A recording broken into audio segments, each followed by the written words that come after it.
Bien, continúan las polémicas por las ISAPRES. Esta vez las aseguradoras tuvieron que defenderse ante la Corte Suprema tras denuncias a causa del alza de precios GES. Además, un estudio reveló que el 47% de personas que necesitan ir con un especialista de salud mental no pueden hacerlo por falta de financiamiento.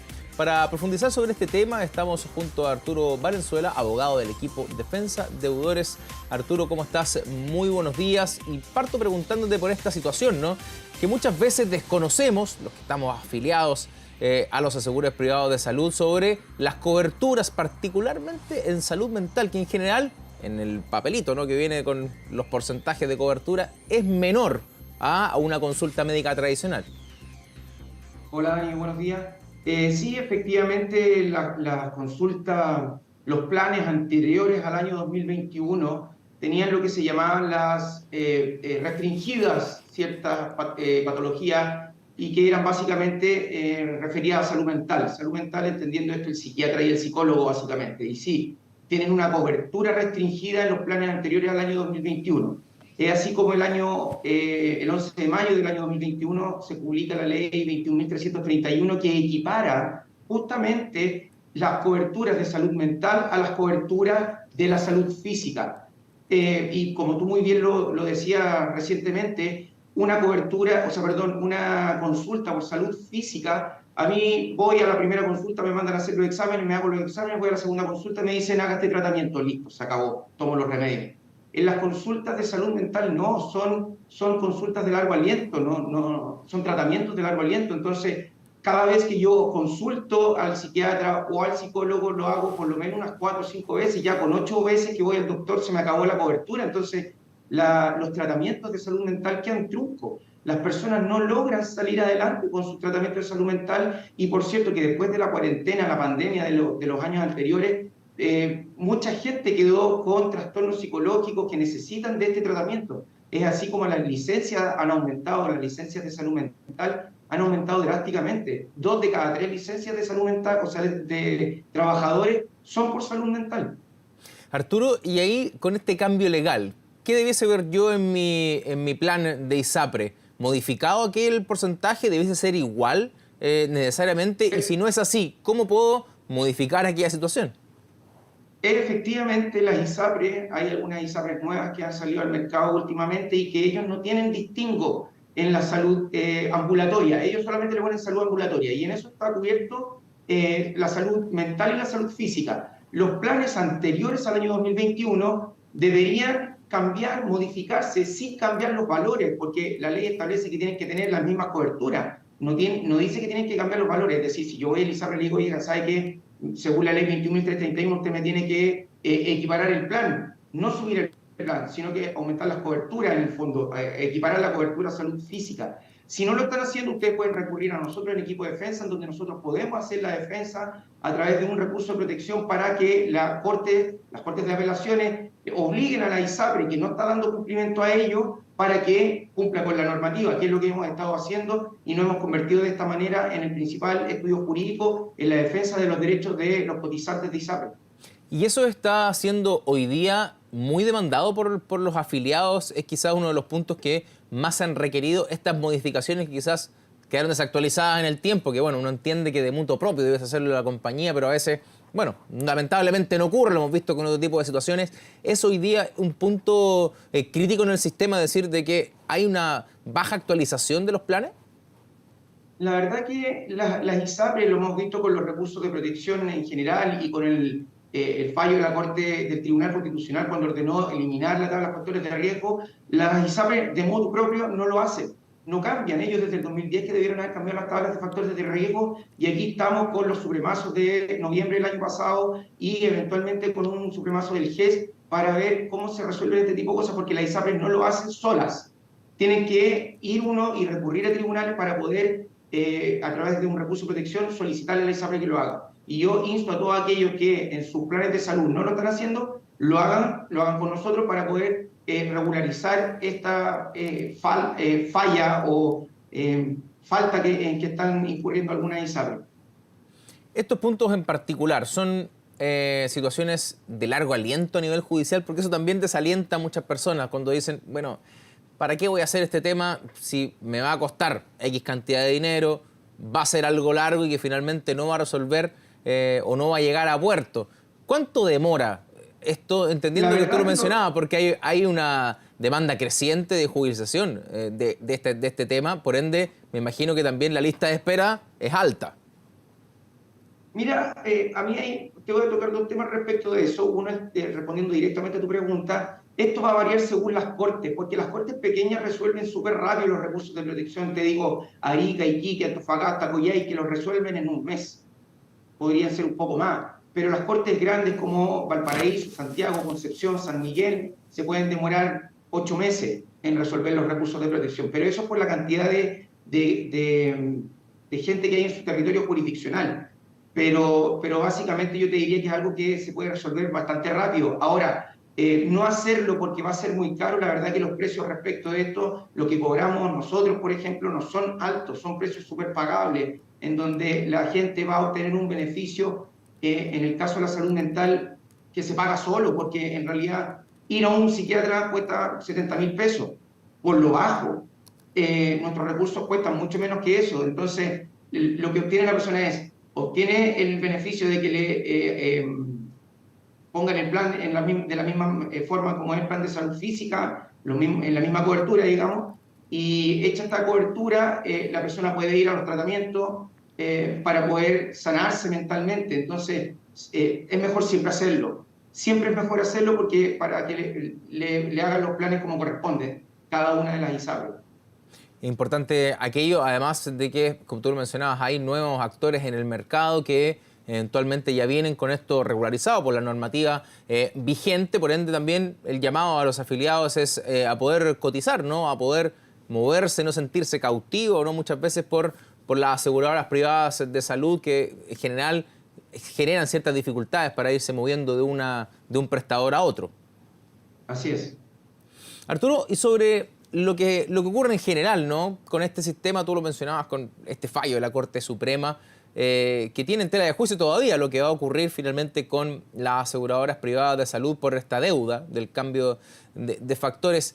¿Ves viable que esto en el futuro, ¿no? se siga judicializando? Ya lo han dicho algunos representantes de los tribunales de nuestro país, que es muy poco factible, ¿no? que los jueces se hagan cargo de cada uno de los registros que se presentan por la ISAPRE, que esto debiese regularizarse de una manera distinta.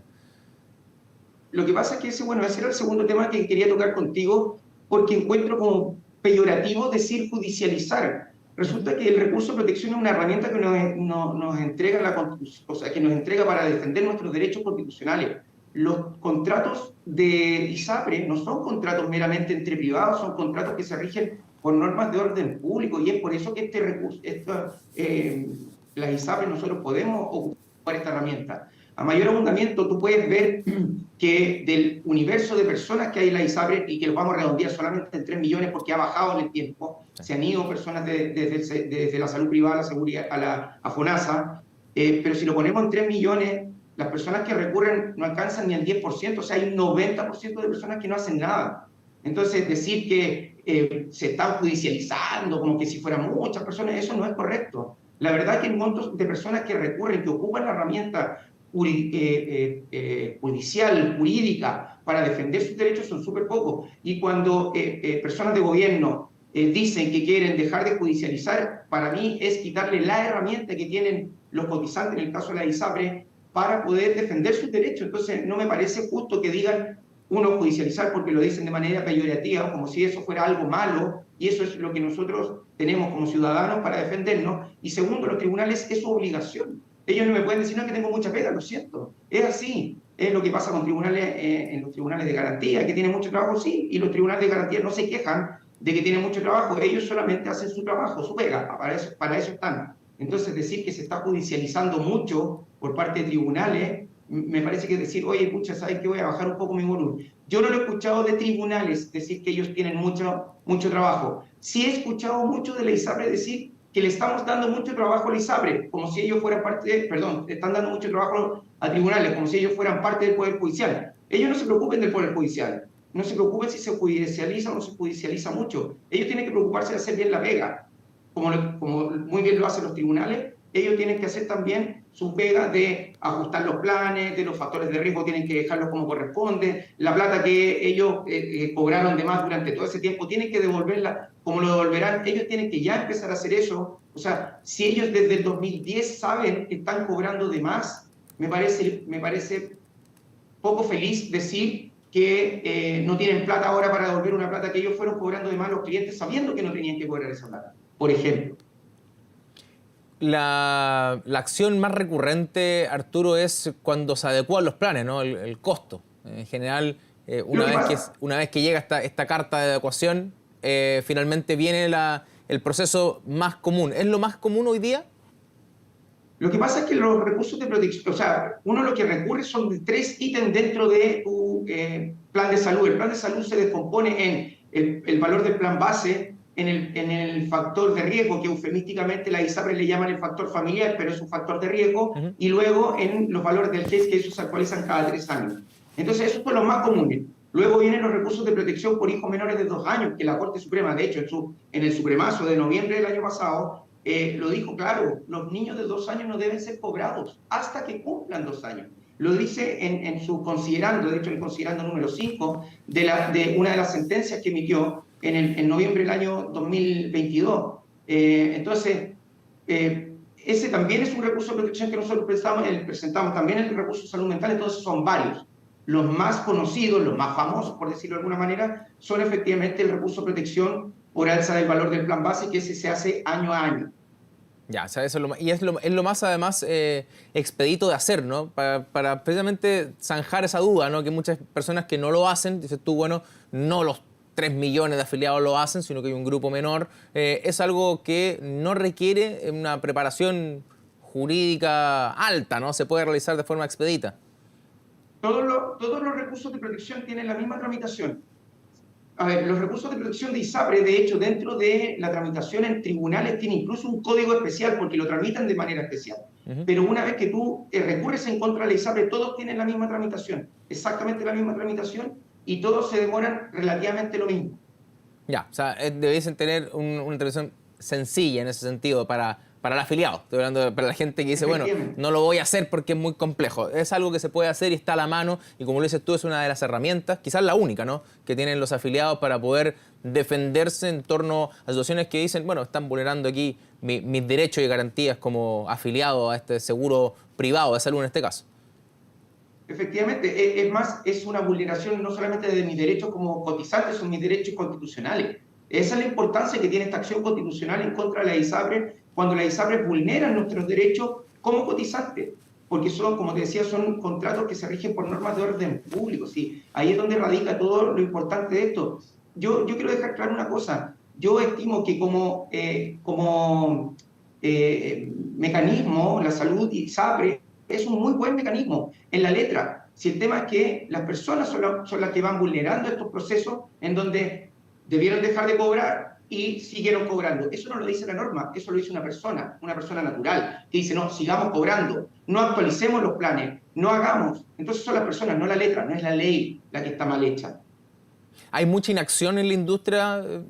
Advierten ustedes que, bueno, lideran gran parte de recursos. ¿Hay mucha inacción respecto a esto? Dice la industria en sí no se mueve de mutuo propio, ¿o no? Sí, efectivamente. Y te voy a poner casos muy particulares. Cuando tú presentas una licencia médica, ellos te responden inmediatamente. Te dicen, no, te vamos a rechazar, te vamos a reducir, te vamos a hacer esto, te vamos a hacer esto. Te lo responden inmediatamente porque tienen sistemas de gestión que dan eso. A ti te llega un correo de cumpleaños, feliz cumpleaños, te deseamos, ISAPRE, repito, los palotes. Pero cuando llega el momento de que el niño menor de 2 años cumple, que los niños anteriormente, insisto, les cobran igual dentro de los factores de riesgo, un factor de riesgo equivalente a una persona de 60 años, sabiendo la fecha de nacimiento de ese niño, cuando pasa los 2 años, la ISAPRE no lo hace automáticamente. Tú llegas a la ISAPRE y dices, bájeme el niño, porque ya cumplió más de 2 años, tiene que bajarme la tabla de factores de riesgo, y la ISAPRE aún así no lo hace. Esto que yo te estoy contando son historias que nos cuentan a nosotros nuestros propios clientes, que llegan angustiados porque ellos trataron de hacer los pasos en su ISAPRE y no lo hacen, y resulta que se dan cuenta que el niño tiene 4 años y no le han bajado el factor de riesgo, que es un factor de riesgo casi 3 veces una persona adulta. Entonces es mucha la plata que la ISAPRE le ha sacado de más durante mucho tiempo y no lo hacen de manera automática. ¿Inacción? Sí, hay inacción de parte de la ISAPRES teniendo sistemas de gestión que lo podrían hacer perfectamente de manera automática. Arturo, ¿y esa devolución se genera? O finalmente esto se genera ya este litigio, ¿no? Respecto a este cobro excesivo. Pongámoslo el mismo ejemplo. El menor tiene 2 años, yo a los 4 me entero y digo, Sí, oye, me claro. están cobrándolo a los 2. Voy. Sí, Ese excedente. esa devolución efectivamente se hace. Por eso nosotros presentamos los recursos de protección solicitando la devolución de lo pagado en exceso durante X cantidad de tiempo. ¿Y eso se tiene que devolver necesariamente en plata? ¿No te lo pueden devolver, por ejemplo, como ocurre con excedentes, beneficios o lo que sea? A nuestros clientes se lo han devuelto en dinero. Ya. Tiene que No ser. sé cómo lo harán en otros Pero es lugares, lo pero los ideal, clientes que ¿no? han recurrido. Sí, claro. Lo que pasa es que también hay que entender que lo que te estoy comentando ahora no es tan conocido ni siquiera como el factor, el recurso de protección de niño menor de 2 años. Estoy hablando de personas que se dan cuenta una vez que leen su plan, ven su factor de riesgo o factor familiar, como te digo, que lo dicen Sí, sí, enfáticamente, claro. y se dan cuenta que su hijo se lo sigue cobrando como si tuviera menos de 2 años. Y la verdad que mucha gente, yo te diría que la mayoría de la gente no revisa el FUN, el formulario único de notificación, en donde viene el desglose de la cuenta de cada uno de nosotros, en donde viene el valor del plan base, donde viene el factor familiar y donde viene el valor del GES. Entonces, usted se puede contactar con equipo de defensa para pedir una asesoría y nosotros podemos decirle sí, ustedes pueden, tienen para recurrir o no tienen para recurrir, porque hay que hacerle un análisis previo de este formulario único de notificación FUN para ver cómo está el desglose de sus planes. Pero la gente normalmente no revisa eso. Es más, ni siquiera revisa la carta de donde viene la cobertura. Cuando tú tomas una cobertura para saber cuál es tu factor de riesgo, viene en la segunda hoja del plan de salud y ahí tú te vas a dar cuenta si es que estás con el factor de riesgo que dio la superintendencia en el 2019 y que entró en vigencia en 2020 a través de la circular 343 o nunca se lo han cambiado. Perfecto, Arturo. Muchas gracias por los consejos. Ya lo saben, bueno, a revisar la documentación entendiendo que puede existir, ¿no?, esta inacción por parte de la industria, bueno, a informarse y con eso, ya con los documentos en la mano, poder recurrir en el caso de que vean algún tipo de vulneración de derecho. Arturo, muchas gracias por esta conversación. Que tengas un excelente día. Igualmente, Dani, que tenga un muy buen día. Cuídate mucho. Nos vemos.